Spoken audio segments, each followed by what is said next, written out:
People of the world, this is episode 5. My name is Jeff White, and this is the Jaws of Life podcast. If you don't know, essentially this is, for right now, is just recordings of my thoughts about things I think between episodes. So right now, this is everything that either happened to me or I thought about between episode 4 and right now. To kick things off, I want to talk about why. Why in life? Why? Why do you do things?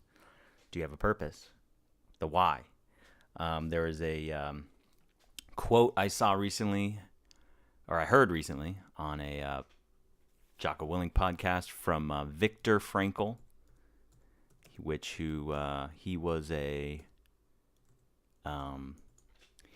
a concentration camp survivor from World War II. And he wrote some books on, I guess, the experience of it, and he has some pretty good quotes. So I feel like if somebody's talking about in life to focus on your why, they probably know, and they're a concentration camp survivor, and they talk about mental attitude and stuff like that, and how to get through tough times with mental attitude. And you figure a guy who's been through what he's been through, you could probably listen to him. He's probably proven that concept, that philosophy works. And he has this quote. The quote, let me see. Where's it at? Let me see if I can find it here.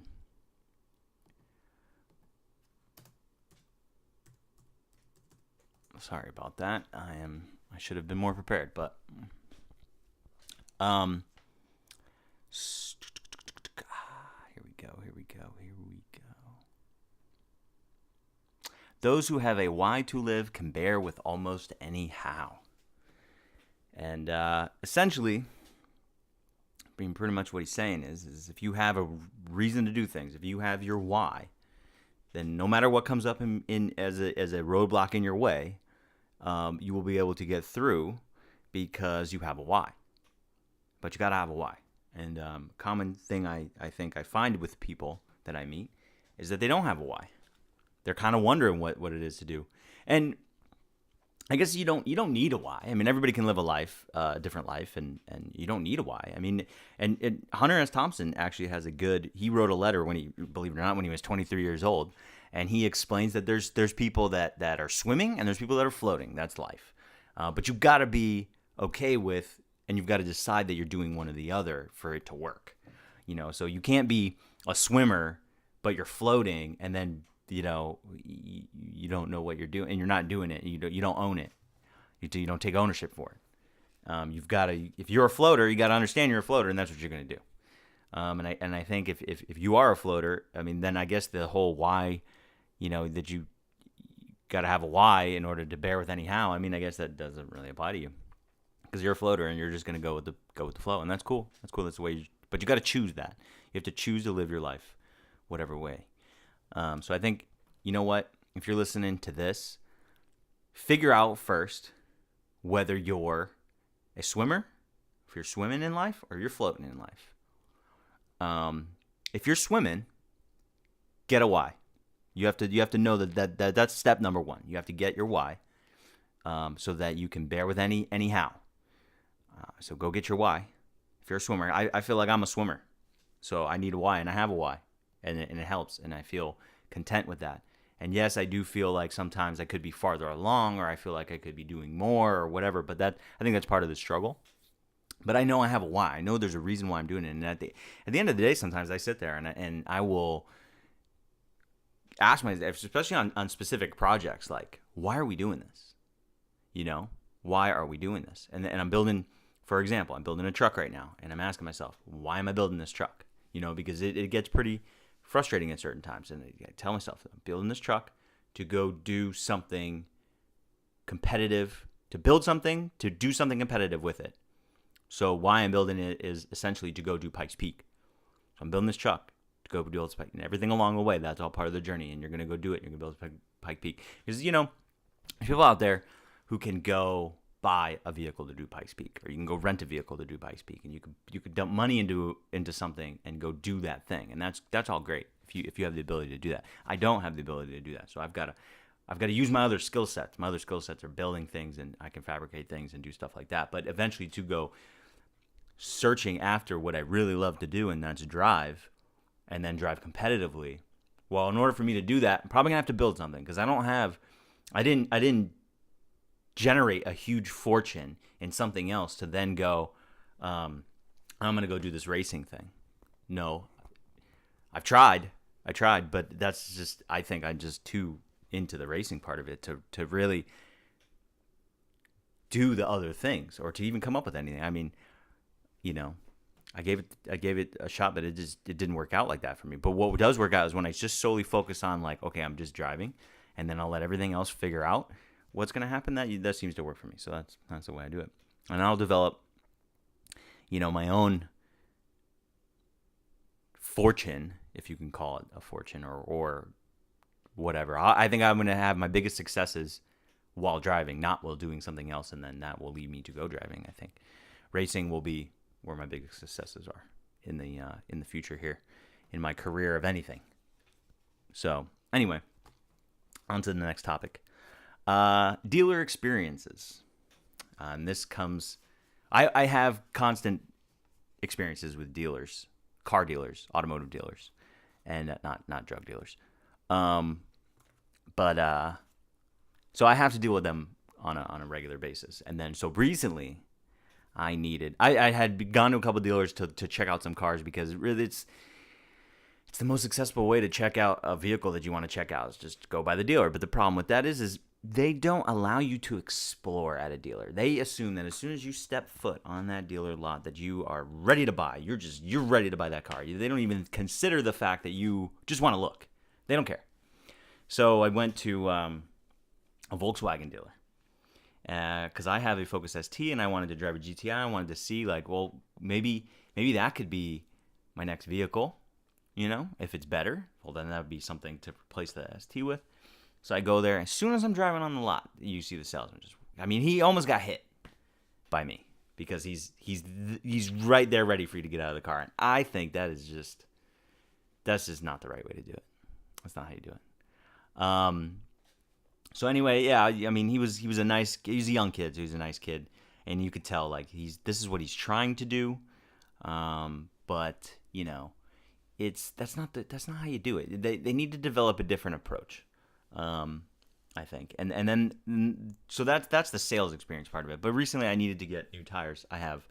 My ST has 44,000 on it right now. At about 42, I started to notice the tires were just they were going off. They were just not. They just didn't feel. They were very harsh. They didn't feel right. So you know what? They still have tread depth. They're getting down there. So in the next couple thousands of miles, I'd have to replace them anyway. But I decided I was going to do it a little bit earlier, so I didn't have to feel that harshness anymore. So I have the Goodyear asymmetric Eagle F1s on there. I thought I was going to get that same tire, but I decided no, I was going to get a different tire. Well, when I went to the dealer, my decision was that I was going to get the same tire. And then he was telling me about these Continentals. And it was funny because I had just done a BMW driving school, and they're sponsored by Continental, and I really liked the tires they had on those cars. So I was like, oh, let's give it a shot. Let's give a different tire a shot. And I went with an actual all-season tire instead of a summer tire, which is what the Goodyear is. And I'm pleased with it. So I'm happy that the sales guy, we had some good conversations, and he suggested these tires, and I'm glad he suggested these tires because I really like them. So that's good on them for that. But I get home that day. I go pick up my car, get home, park in the driveway. My mailbox is across the street because we have a communal mailbox thing. So it's directly across the street from my house. I get the mail. I'm coming back up, walking back up to my house, and I look at the two rear tires. And one on the left has a different tread pattern than the one on the right. And I'm like, well, that's weird. I guess they shouldn't. They should be the same. They're the same tire. And so, I'm like, okay, that's odd. So I, got to inspect a little bit closer. I inspect a little bit closer. And the left rear tire is not the right model. It's a different tire. All the three are fine, but the left rear is not. So I give them a call, and they say, come on in. Or you got to come back in. We'll get you the tip, whatever. So that was the next morning I called them. And when I called them to ask for the guy who sold me the tires, they told me, oh, he doesn't work here anymore. And I'm like, he doesn't work there anymore? Like, he got fired overnight? Or he didn't say to me, like, oh, I'm leaving. So I'm assuming he either quit or he got fired or something. And I was like, oh, that's kind of weird. Whatever. So I talked to the guy. Then he says, well, I'm going to have to order it. So that was in the morning. He orders the tire. He waits till 5:30. This place closes at 6. Keep in mind. Calls me at 5:30. Says it just got here, but we can't. So everybody left, so we can't install it today. I'm like, okay, because I told him in the morning, whenever you get that tire and you let me know, I'll drive over there immediately, and you guys can swap it out real quick. So he tells me now they're gonna have to do it the next day. So I'm like, okay, whatever. Let's go there first thing in the morning. They take my car right away. But the guy's not there who I talked to. So they're trying to figure out what the hell the deal was with this thing.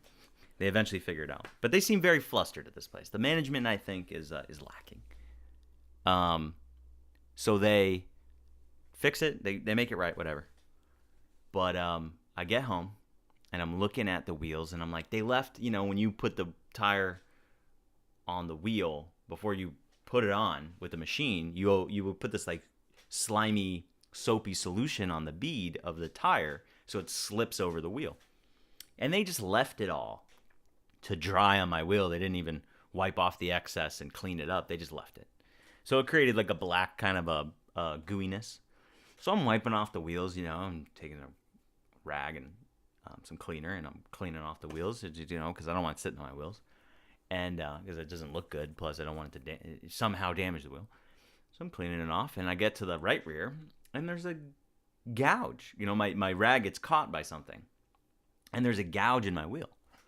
And I'm like, what the hell? I mean, it was covered by a bunch of goop. So once I got the goop off, oh yeah, there's this gouge in my wheel.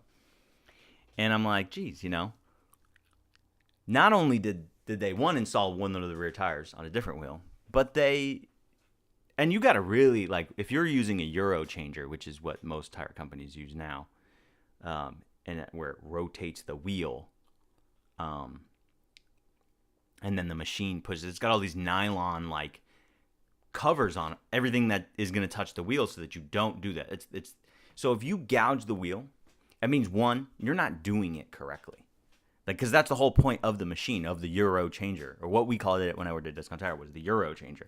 And the whole point of the Gyro Changer, and why everybody's adopted them, is because they don't mess the wheel up.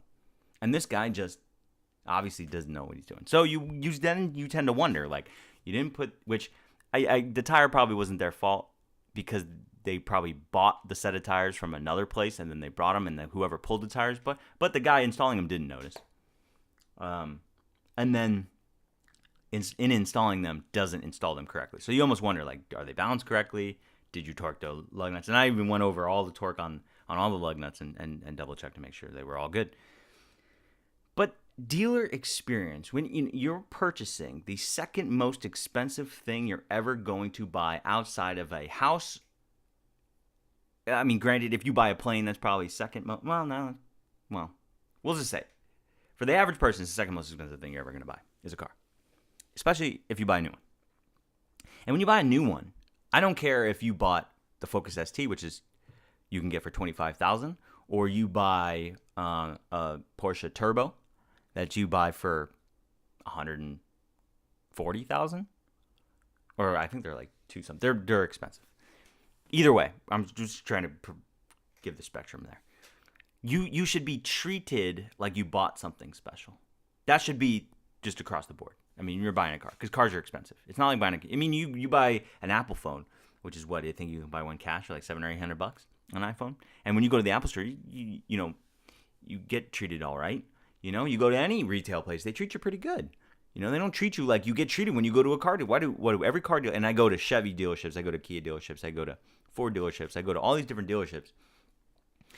Now, I just went to a BMW dealer recently, and they did treat me pretty good. That was in Irvine, California. I went to BMW, and he was totally cool. So I'm not saying every dealer is going to be like that, but for the most part, they are all like that. And And like I said, I don't care if you're buying the cheapest car. You buy a $14,000 car. That's $14,000. And yeah, I know you could argue, well, they're not buying, they're financing. But that's the whole thing with financing. Financing is technically you bought it. You have bought that car. That is your car. You have proved financial responsibility to the point where somebody feels that they can lend you that money. So you have bought that car. And they should treat you better. They should. They just bought them. They should start with that. One, they should start with that. And two, you're selling cars. You should know cars. You should know about a lot of cars. You should not just know about what you're selling and the basic stuff like miles per gallon and horsepower and what size engine it has, but you should know about cars. You should be a student of your game. You should know the automotive industry. That's what you're in. When I go to GameStop, and I use this example all the time. When I go to GameStop, you're talking to a gamer behind the counter. He could tell you what racing game you want to buy. He could tell you what first-person shooter to buy based on what you tell him, and he knows it all. He knows all that stuff because that's what he does. He's a student of the game.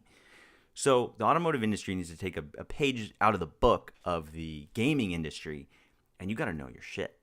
You just do. You're selling cars. You're selling expensive pieces of machinery to people that they're going to have for years. Most people are going to have for years, unless they lease, and that's different.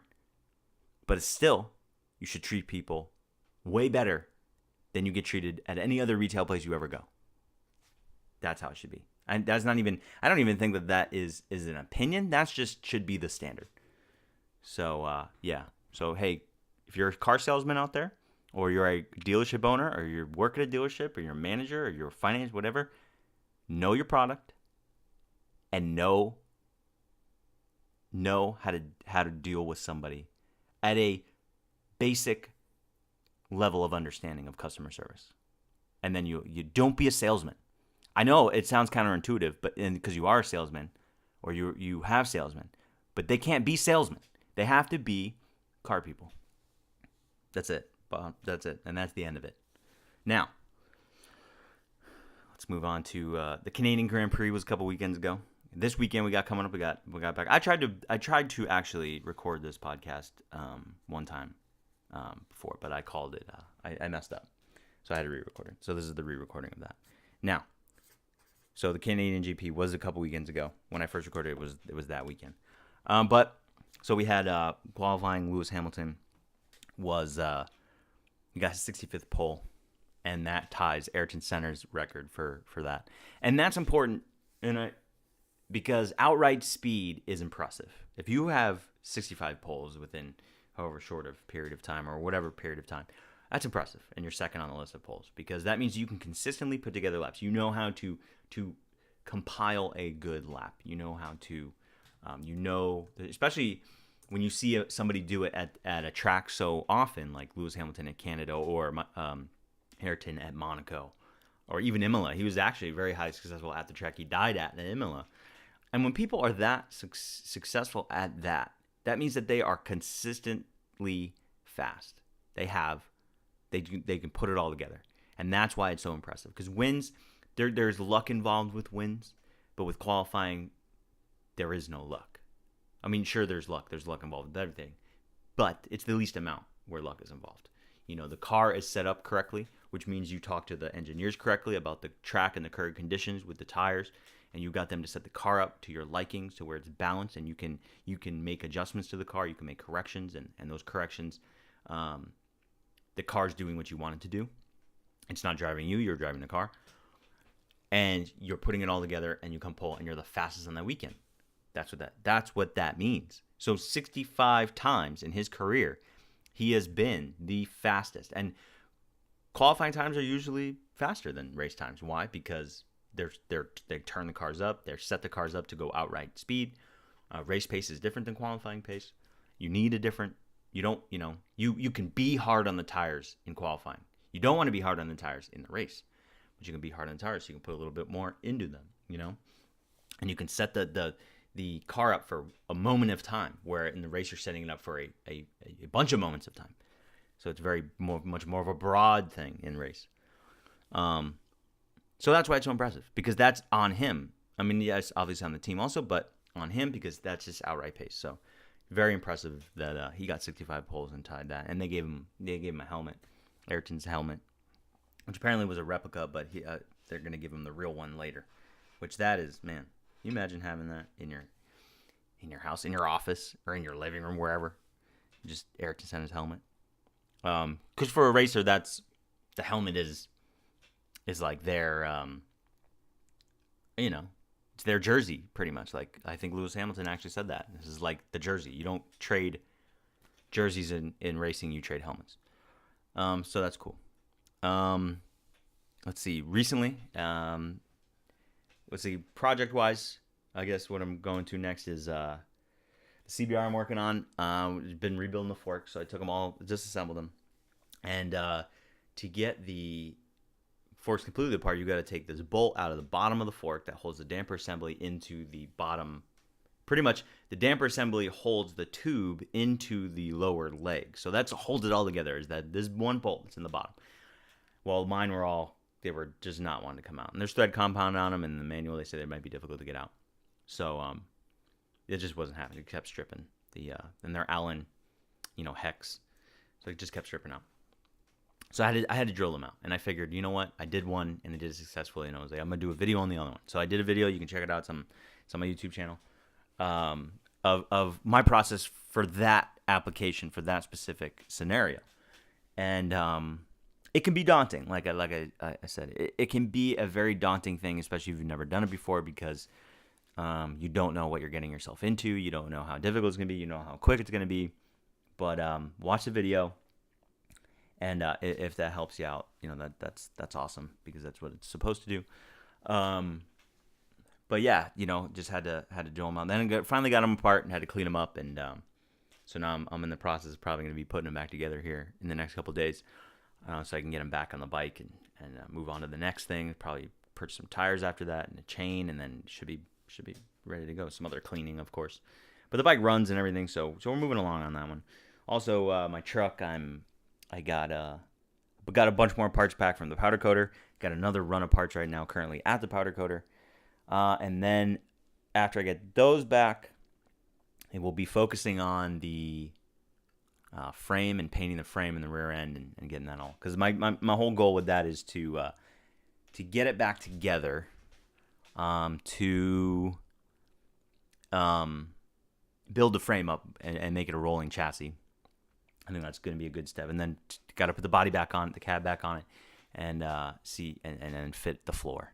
Because the floor is all rusted out. So I know I was going to have to replace it anyway. But now in doing a different engine and transmission, I'm going to have to make like a custom floor for it. So I'm looking forward to getting this thing going and getting it to start the build. I mean, really, there's been a tear down and a refurbish at this point. So there hasn't been really any building or assembling or anything. And so I'm looking forward to getting things assembled and moving on with this thing, getting it on the road, start testing it. That's one of my favorite parts, is the testing of it, and going through different problems and figuring everything out and making sure everything works. So that's what's coming up here on the list, and but that's it. That's it for this episode. I don't think I got anything else. We got that Baku Grand Prix coming up this weekend. I just Ottawa, the Global Rallycross is this last weekend. Oh, Le Mans 24 hours. Yeah, I don't know if anybody checked that out, but man, that was the attrition rate in that was just crazy. I mean, in the last couple of years, the teams were making it look pretty easy, and I was almost wondering, like, I think they're getting too good at this 24-hour racing. But this last year, everybody was having issues. Attrition rate. I mean, there is speculation that they went a little bit too harsh on the balance of power with Ford, but I don't know. Who knows? I think you should just let them go, flat out race. Quit this balance of power crap. I don't understand why they don't have just a target lap time. Like you've got to get to this target. If you want to control people's times, you tell them. Why couldn't they just say this is your lap time, and you can be within plus or minus a second or two. But if you go over that, you're too fast. And if you go too far under, I don't know why you would be too far under. Because if you took away balance of power, then people wouldn't sandbag. And they've got them hit, and then you just let them race it out. So if you got cars who are able to do it around that certain time, then they can just race it out. And then it's down to strategy. Then it's down to attrition and strategy and reliability and drivability and stuff like that throughout the race. I don't understand why they don't do that with maybe the GT cars. They don't have to do it with all the cars, but the GT cars, I don't understand. And then leave the unlimited class, leave the LMP1s as like a flat out, go as fast as you want. And you could probably even do the same thing with the LMP2. Because there's complaints of the LMP2s being almost as fast, I think, at top speed than the LMP1s. And it's like, okay, well, at what point are those too fast? So I don't understand why they don't just do target lap time. I don't know. Maybe there's a reason that I don't know, but that's what I would do. But it's not my decision. But anyway, that was a great, fascinating race because you saw like these teams were struggling, and we don't have Audi out there anymore. Audi made it look really easy. They're not out there anymore. But Porsche and Porsche ended up winning it, coming back from 56th overall to winning the race, that's pretty impressive. And then Corvette and Aston had a great battle in those last couple laps. And it's kind of, I don't want to say it's nice, but it's good to see that the racers still make mistakes, because when you're trying to learn how to race and you're trying to focus on developing your skills and you're making mistakes, you're just like, man, I've got to quit making these mistakes so that I can get better. Or there will be or you keep telling yourself, there's going to be a day where I'm not going to make mistakes. No, I don't care if you're the most and I think sometimes race car drivers make it look like they don't make mistakes. I think that happens. And it makes it look really easy, but I think it should be easy for them to make mistakes. They should make those cars, if they want to make regulations, that's what you should make. You should make it easy for them to make mistakes in driving and giving too much gas or too much brake or and then you see the real race who can put it together. And you saw in that last lap those last couple laps with that Corvette in that race, he drove through the chicane, through the dirt, and pretty much screwed up his tires. He probably should have went through the tires. I don't know how much more time he would have lost, but he went through the dirt or the gravel and damaged his tires, and then that was it. And then the Aston overtook him, and that was that. It was impressive to see LMP2 cars in like second and third overall, even though the one got disqualified because of a illegal hole in the bodywork to tap on the starter that they were trying to cover up, which they got disqualified for, which is pretty crazy. But I think it was said, by Jalopnik or something, that it was interesting to see that their quick fix for a starter is the same for basic mechanics fix for a starter. This is to tap it with a hammer and some sort of blunt object to get the thing to engage, to re-engage actually. But yeah, it was good. It was a good race. The racing, there's so much racing. I don't know if anybody has Motor Trend on demand, but you want to see how many different race series there are. And now that you have like something like Motor Trend, how many are recorded and that you can watch? Is go check out Motor Trend on demand. It's like $4.99 a month, but you can get a free trial for like 30 days. I don't see who would have the time to watch all the racing. There's so much racing. So if you're ever bored and you want to watch some racing, Motor Trend on demand. But yeah, anyway, that's it. That's all I got. Until next time, until episode 6. And take it easy. Stay out of trouble. And,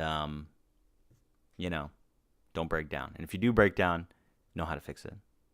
Until next time, see you later.